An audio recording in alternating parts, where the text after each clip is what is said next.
जय हिंद दोस्तों, इस वक्त मैं मौजूद हूं मुंबई के डोंगरी स्थित इमामबाड़ा इलाके में और यहां पर मैं आया हूं जिस शख्स से मुलाकात करने में। उनका तारुफ आपको बता दूं। नाज़रीन, ये समाजवादी पार्टी के जो साउथ मुंबई है वहां के समाजवादी पार्टी से डिस्ट्रिक्ट प्रेसिडेंट है और एक धाकड़ कार्यकर्ता है। समाजवादी पार्टी के एक डैशिंग कार्यकर्ता के नाम से जाने जाते हैं। इनका जोश, इनका आक्रोश समाजवादी पार्टी के लोगों को देखते ही बनता है। इस इलाके में समाज सेवा का भी काम करते हैं, गरीबों को बच्चों की फीसें भरना और स्कूल्स वगैरह में, मेडिकल्स वगैरह फील्ड में भी ये आए दिन कार्य करते रहते हैं। इनकी ऑफिस में मैं आया हूं इनसे बातचीत करने के लिए, क्योंकि आज जो देश भर में बेरोजगारी का मुद्दा हो या मॉब लिंचिंग का मुद्दा हो या इसके अलावा मुसलमानों को कत्लेआम करने का मुद्दा हो, इन मसले पर मैं इनसे बात करने आया हूं। सोहेल भाई, आपका सबसे पहले तो बहुत बहुत स्वागत करते हैं। सोहेल भाई, आपने सुना होगा हाल ही में कुछ दिन पहले मुंबई जयपुर एक्सप्रेस में एक आरपीएफ का जवान मुसलमानों को गोली मारता है, एक एएसआई को गोली मारता है और बताया यह जाता है कि वो मानसिक तौर पर बीमार है। इस पर समाजवादी पार्टी के कार्यकर्ता होने के नाते आप क्या कहना चाहेंगे?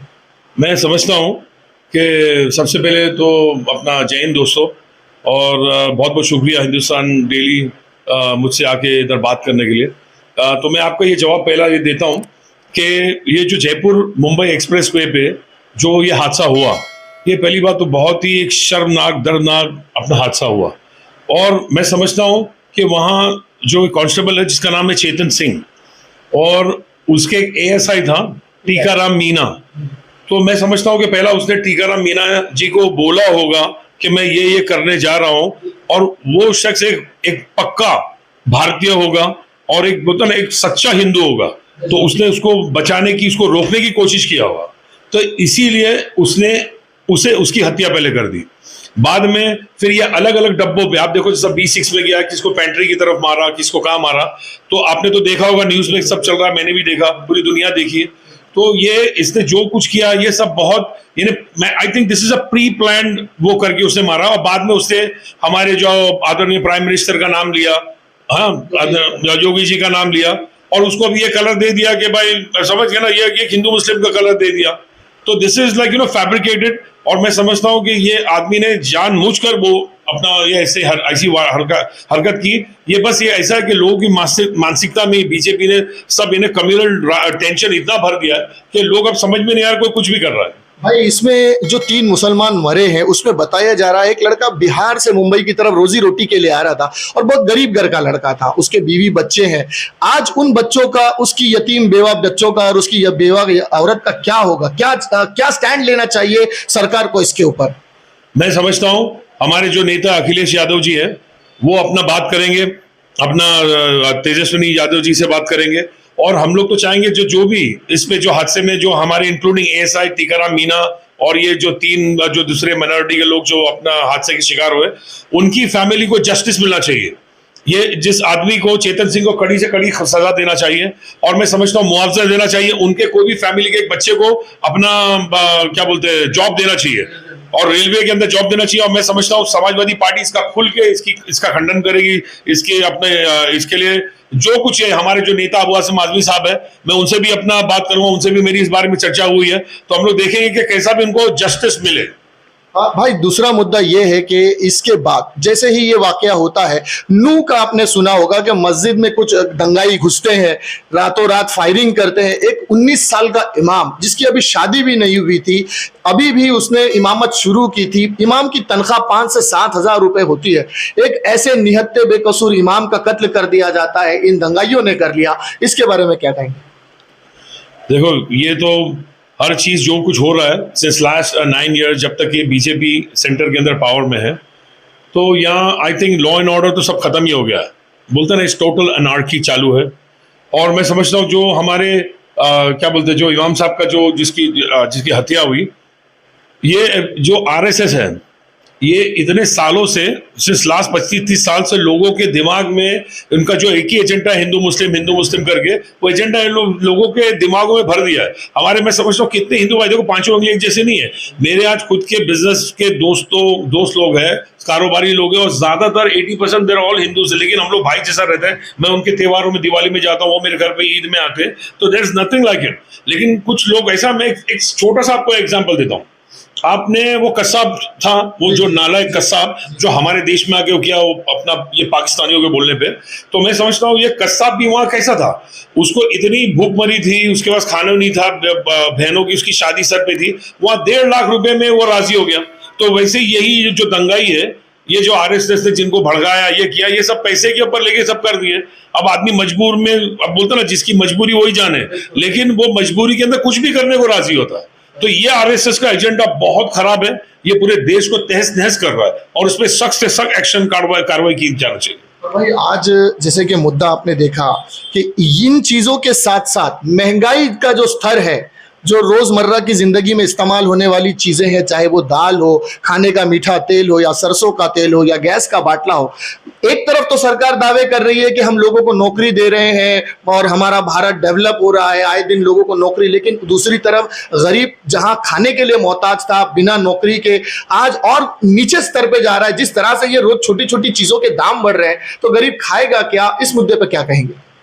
देखो, हमारे हर मुद्दे पे हमारे दो शेर है, एक का नाम है जनाब अबू आसिम आजमी साहब और एक का नाम है जनाब रईस शेख साहब। ये दोनों असेंबली में हर मुद्दे पे बात करते हैं। ये अपना महंगाई पे बात करते हैं, माइनॉरिटीज के ऊपर बात करते हैं, आरक्षण के ऊपर बात करते हैं।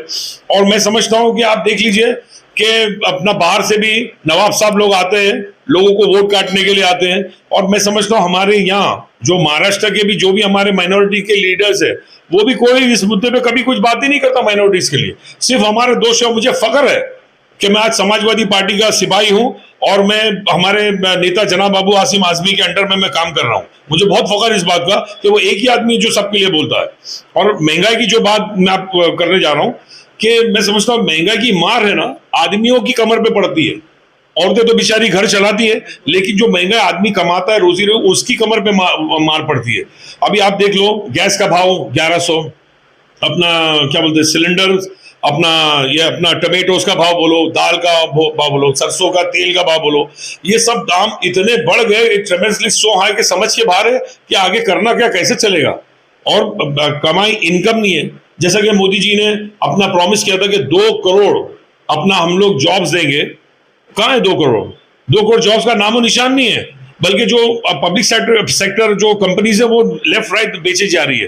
प्लस 15 लाख, जो तो मैं बोलता हूँ कि 15 लाख सबके अकाउंट में डालेंगे, जो उसके ऊपर उन्होंने वोट मांगा था, तो वो काला धन 15 लाख किधर है? ये सब अभी जुमला, अमित शाह जी बोलते हैं कि भाई ये अब ये सब जुमला था, मोदी जी ने बोल दिया। तो दिस इज लाइक टोटली, मैं आपको क्या बताऊं कि ये लोगों को बस घुमा के लेके आ रहे हैं। This government doesn't care about people, only cares about winning. देखो, हमारे जो आदरणीय प्रधानमंत्री है, मैं उनकी इज्जत करता हूँ, वो देश के प्रधानमंत्री, हम भी उनके बच्चे, वो सबके हमारे प्रधानमंत्री है, बराबर है ना। तो बस लेकिन हमारे जो प्रधानमंत्री जी है, बस ही इज ऑलवेज इन क्या बोलते हैं, वो प्रचार के मोड में रहते हैं, is also always in election mode. तो जब प्रचार के मोड में विनिंग इलेक्शन का वही उनका मुद्दा है, तो दूसरे काम कैसा होगी सर? तो दैट मीन्स पूरा बीजेपी पार्टी को, ये मैं समझता हूँ, लोगों से मेरी अपील है कि नेक्स्ट 224 के अंदर लोग अपना पावर दिखाइए और आगे बढ़िए। भाई इंडिया के बारे में क्या कहना चाहेंगे? जो 16 पार्टीज, 26 पार्टी माफ कीजिएगा, इंडिया एकजुट हुआ है, क्या इंडिया वर्सेस एनडीए जनता किसकी तरफ ज्यादा रुझान दिखाएगी? देखो, एक तो ये जो इंडिया का जो ग्रुप बना है, मैं समझता हूं जिसमें हमारे नेता अखिलेश यादव भी उसका पार्ट है, तो I think this is a very very formidable force. और मैं समझता हूँ इंडिया नाम ही ऐसा है कि इंडिया, हमारे देश, इनके खिलाफ कौन जाएगा, जो एक वाकई में। और एक मैं समझता हूँ कि ये जो इतना जो भ्रष्टाचार ये जो सरकार ने 9 साल में की है, बेरोजगारी लाई है, क्या नहीं की आपको पता है, कम्युनिटी माइनॉरिटीज, हिंदू मुस्लिम दलित क्रिश्चियंस के ऊपर सब पे जुल्म हो रहा है। तो ये तो ऐसा हो गया, ये तो हिटलर का राज आ गया है। तो ये इंडिया जो है अपना, मैं समझता हूं कि 2024 में मैं समझता हूं कि ये सरकार का तख्ता पलट देगी। और मैं समझता हूं हर सबको, देखो आज और भी मैं बुंदा कर रहा हूं, आज देखो, आप देख लिया हमारे महाराष्ट्र में क्या हो रहा है। जिसको चाहे पार्टी ज्वाइन कर रहा है, अपनी अलग पार्टी बना रहा है, कोई सीएम बन रहा है, कोई डेप्यूटी सीएम बन रहा है। इन्हें क्या बोलते हैं, एक है हमारे कॉन्स्टिट्यूशन का, हमारे जो पॉलिटिक्स का, देश का, वो क्या बोलते हैं, मस्करा बना के रख दिया। मैं एक और भी मेरी आपके माध्यम से कि आप पहुंचा सकेंगे, मेरा एक पर्सनल मेरा एक वो है कि जो भी नेता एमएलए जो पार्टी क्रॉस करता है, उसे एक ऐसा कानून लाया जाए, ही शुड रिजाइन फर्स्ट। वो डायरेक्ट क्रॉस नहीं कर सकता, जो पार्टी पे जीत गया तो वो उसी में ही रहना है।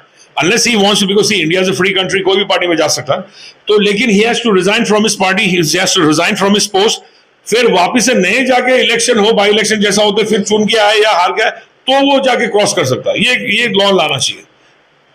तो नाज़रीन, देखा आपने, ये थे Samajwadi party district president Sohail Khan साहब, जिन्होंने अपने तासुरात इस मुद्दे पर बयान किए कि जिस तरह से जयपुर का मुद्दा हुआ, नूह का मुद्दा हुआ, ये महंगाई के मुद्दे पर बड़ी तफसीली से और बहुत ही खूबसूरत जवाब इन्होंने दिया कि जिस तरह से लोगों को भड़काया जा रहा है। कस्साब की बहुत बेहतर मिसाल दी इन्होंने कि वो 1.5 लाख रुपए में ये सारी चीज़ों को अंजाम देने में कामयाब हुआ। उसी तरह यही लोग हैं जो दंगाई हैं, ये थोड़े से पैसों के लिए इन मसलों में कूद जाते हैं। बहुत सुलझा हुआ इनका जवाब रहा। उम्मीद करता हूँ नाज़रीन ये वीडियो आपको पसंद आया होगा। इसी तरह की खबरों के लिए बने रहिएगा हमारे साथ। मैं सिराज शेख, हिंदुस्तान डेली से फिर मिलूंगा किसी अगली खबर के साथ। तब तक के लिए जय हिंद।